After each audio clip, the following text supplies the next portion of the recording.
Joseph Locke, in a duet with Rose Tynan.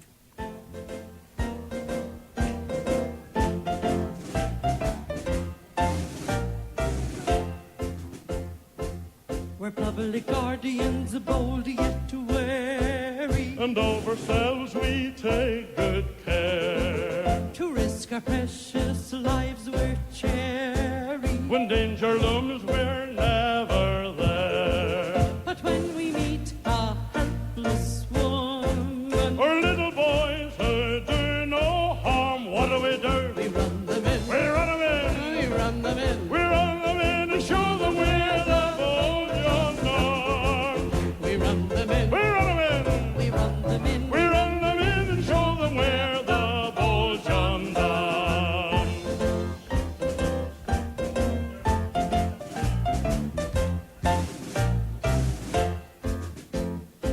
Sometimes our duty's extramural.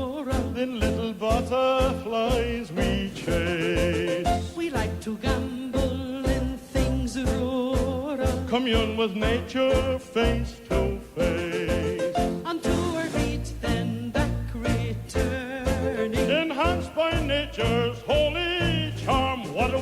We run them in. We run them in. We run them in. We run them in and show them we're the bold gendarmes. We run them in. We run them in. We run them in. We run them in and show them we're the bold gendarmes. Hello, Walter. All of the listeners today would, I'm sure, know of the term the peelers, as meaning the police. But I wonder, do all of them know the origins of the word peeler?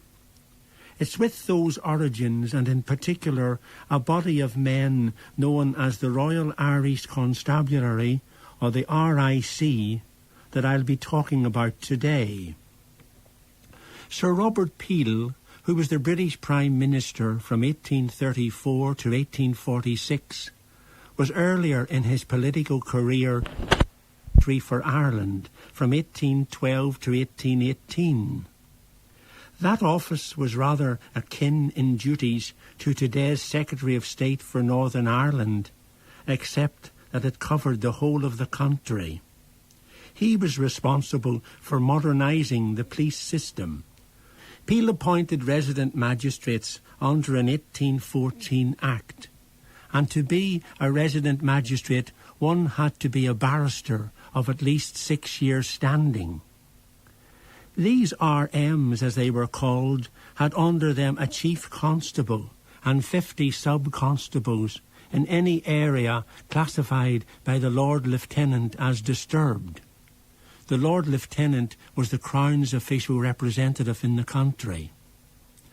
Out of this there grew the Police Preservation Force in resplendent uniforms, and it quickly became known as the Peelers, a name taken from its creator. Of course, from time to time in these years, the force was stood down, especially in quiet districts, so as to minimise cost. Belfast had from about the year 1800 its own town police force, which was under the control of the corporation, and was responsible for a night watch and preventing the citizens from fouling the streets or creating obstructions or annoyances. Existing too from 1800 was the Irish Revenue Police, which was very much like an early customs and excise service, except that, like the Police Preservation Force, it carried arms. The Revenue Police were set up to combat the illicit distillation of poteen, and by 1832 the service had about 500 personnel, with revenue stations in a number of places. The Constabulary Act of 1822, which created 4 provincial police forces, one each for Ulster, Munster, Leinster and Connaught, paved the way for the eventual formation of the Irish Constabulary of 1836, which was a unified full-time force for the whole of the island, save for the city of Dublin, which had formed for it in the same year the Dublin Metropolitan Police. This latter force, known for short as the DMP, existed for the next 90 years or so, and was immortalised in song in the old ballad, as some may remember, called Are You There, Moriarty? Thomas Drummond, a Scot born in Edinburgh in 1797, was Under-Secretary for Ireland at the time of the formation of the Irish Constabulary. The Under-Secretary, as distinct from the Chief Secretary, was head of the civil service of the day, including the police. Drummond had held the post from 1835, and until his early and untimely death in 1840 was highly popular with all sides for his wisdom, firmness and even-handedness. He was a highly constructive man in his administration of the country. Just a few months ago, Walter, I visited his gravesite in Mount Jerome in Dublin, and on his monument are written the words, Bury me in Ireland, the land of my adoption. I have looked after her well and served her faithfully. The police force, which was armed and had its headquarters in a wing of Dublin Castle, had at its head an Inspector General, and was organised on a county basis, with each county headed by a county inspector, responsible for a number of districts. In the 1840s, there were approximately 1,400 police stations known as barracks, scattered the length and breadth of the country, including Belfast. Many old RIC barracks existed in the city until well into the 20th century, and were used by the RUC when it took over. The term barracks reminds us of the semi-military ethos of the force, which had a very strict code of ethics drawn up by Drummond himself. Within 2 years of its establishment, the strength of the force was 7,500 personnel. This rose to 12,400 in 1850, and thereafter settled at about 10,000. Minimum height was usually 5 foot 9 inches, and one could not serve in their own county or in that of their wives. The 1837 Code emphasised that constables should be men respected by the people and be well thought of by the gentry. The force in general should embody these traits, whilst the level of education of entrants at sub-constable, that was trainee level, should be well above that of the population in general. All ranks should be men of tolerance, forbearance, civility and mildness in the discharge of their duties. Policemen were not allowed to marry until they had completed 7 years of service. Interestingly, Walter, their code reflected what was expected of many public servants at the time, and bears a strong resemblance to that of national school teachers, whose history I have sketched for listeners on a previous occasion. I mentioned earlier the town police of Belfast, and the conduct of that body from its formation until its standing down in 1865 has been compared unfavourably with the Irish Constabulary by historians.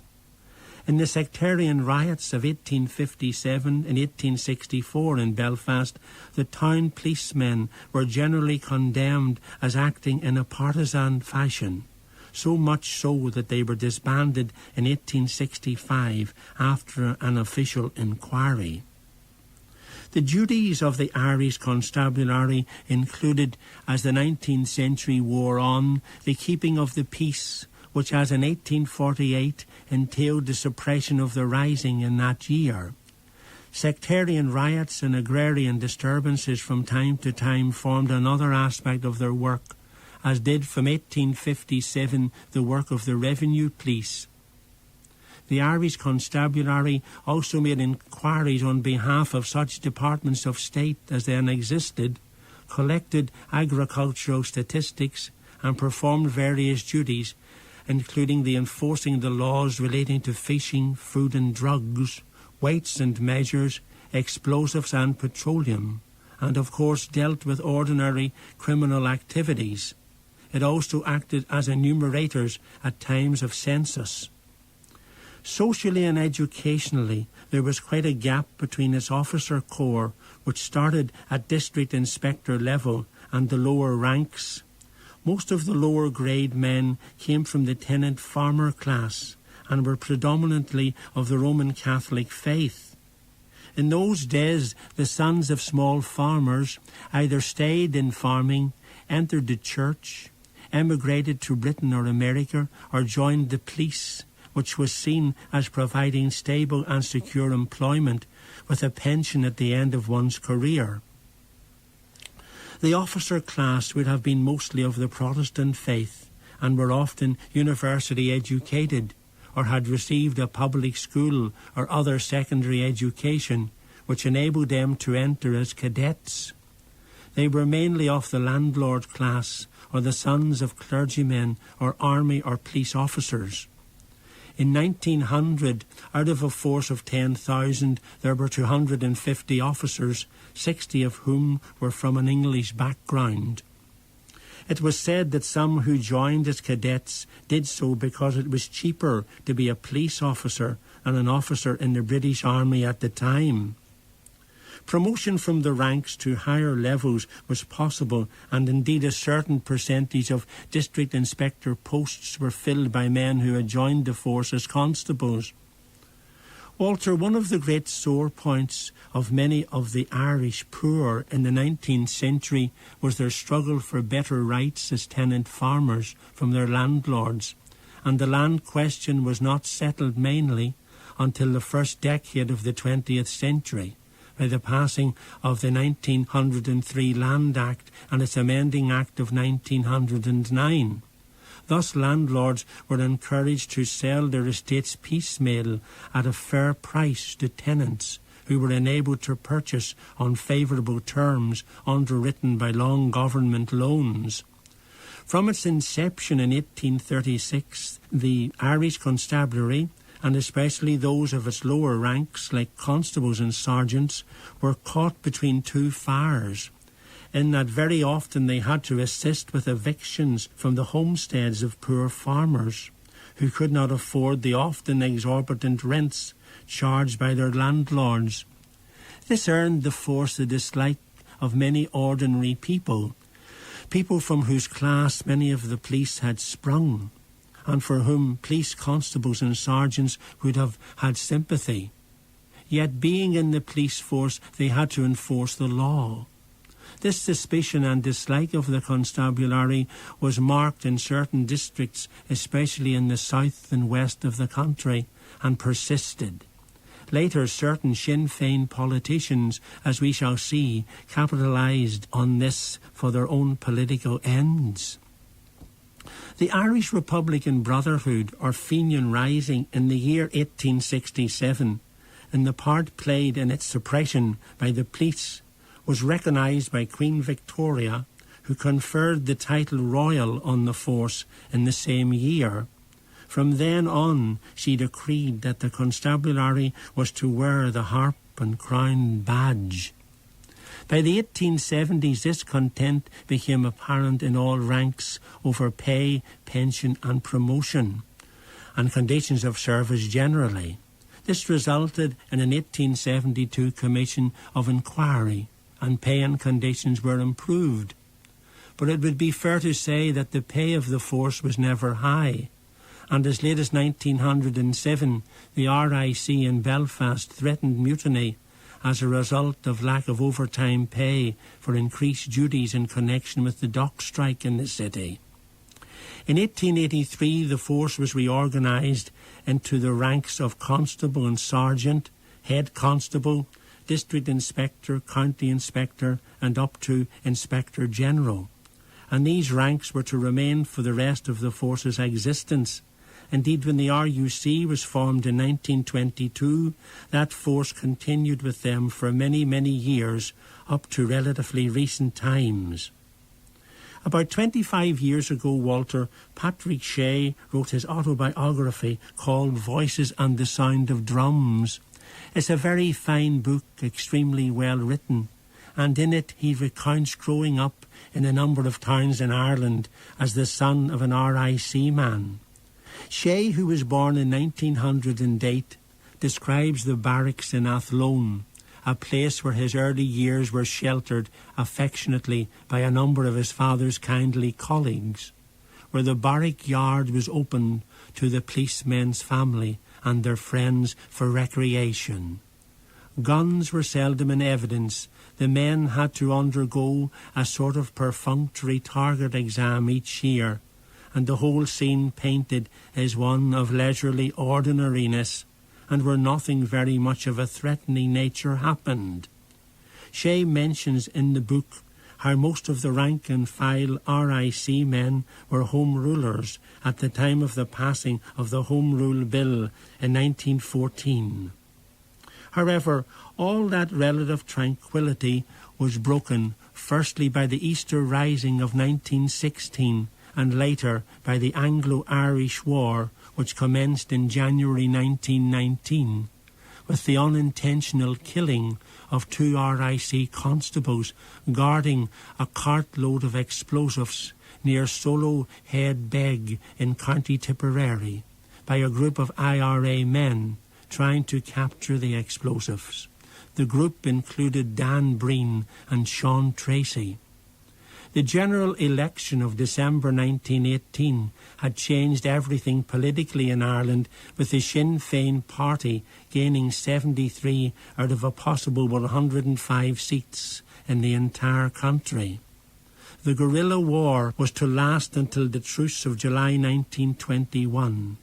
The RIC lost many men in that conflict and was never, as the saying goes, to see glad, confident morning again.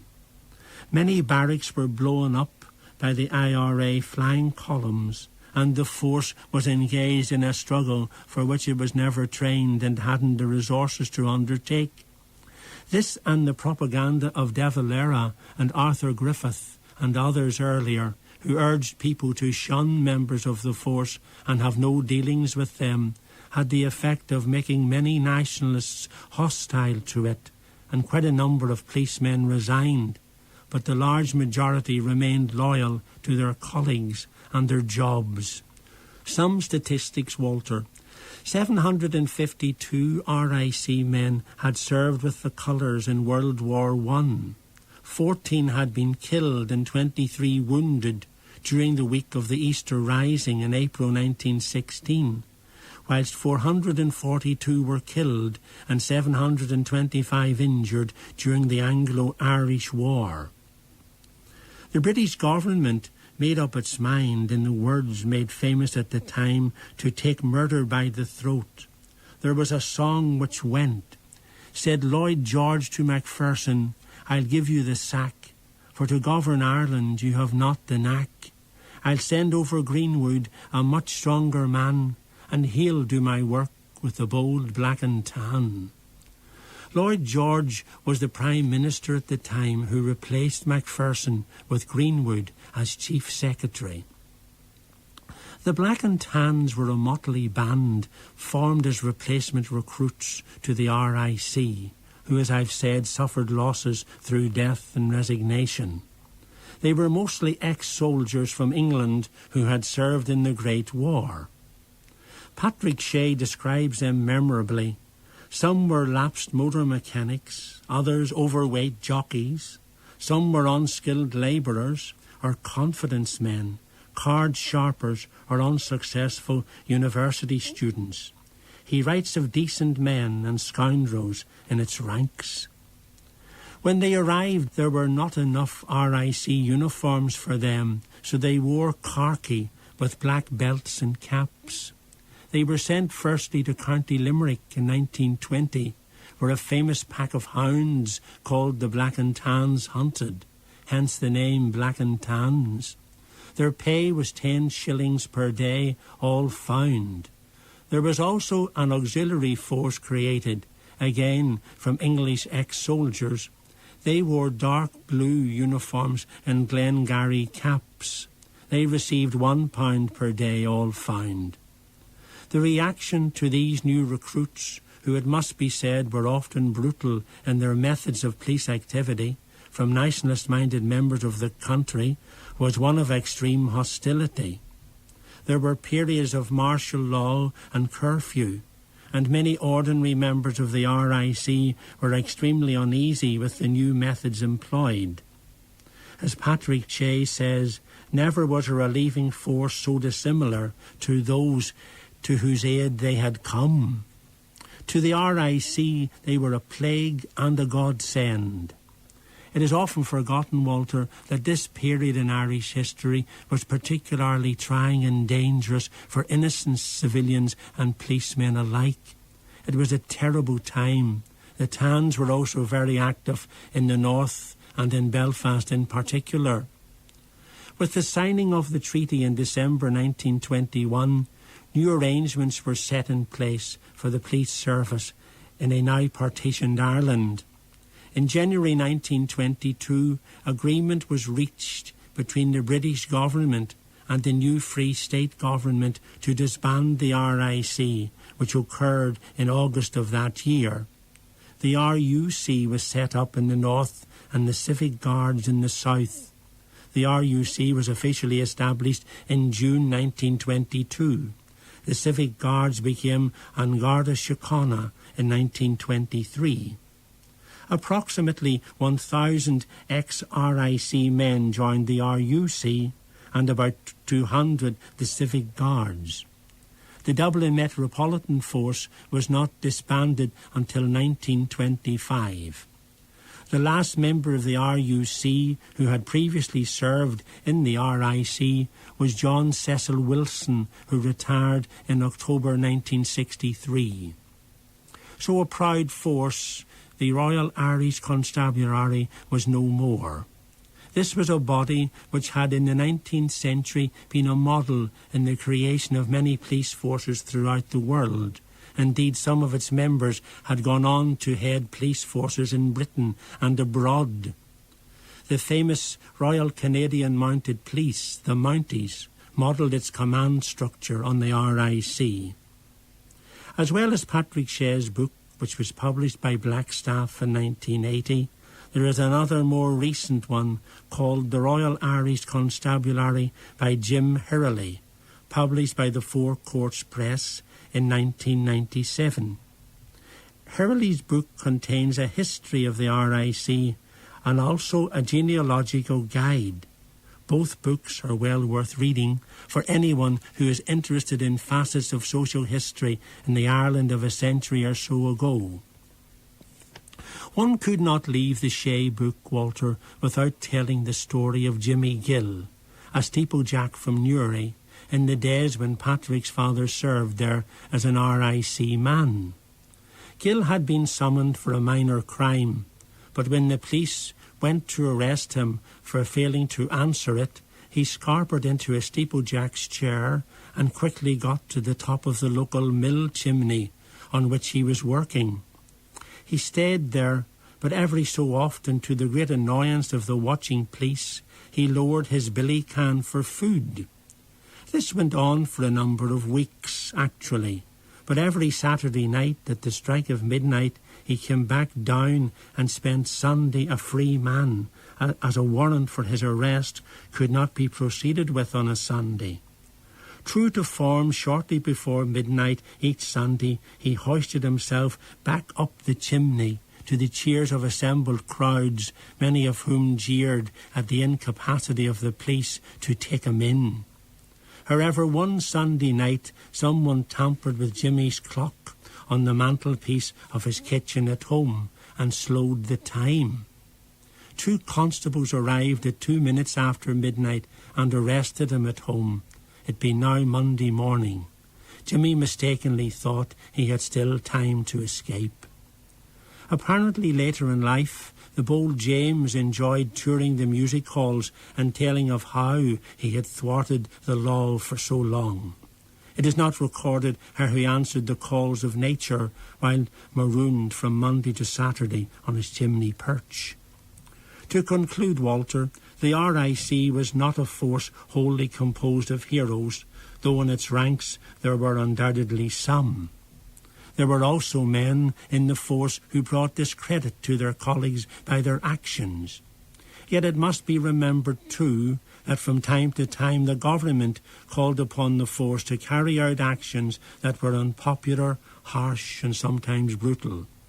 Yet the vast majority of the RIC were ordinary, decent men for whom policing was a job to be done and a means of sustaining themselves and their families whilst trying to serve the community. By the time of their disbandment, many would have agreed with W.S. Gilbert when he immortalised in song the words, "A policeman's lot is not a happy one." Jim O'Hagan.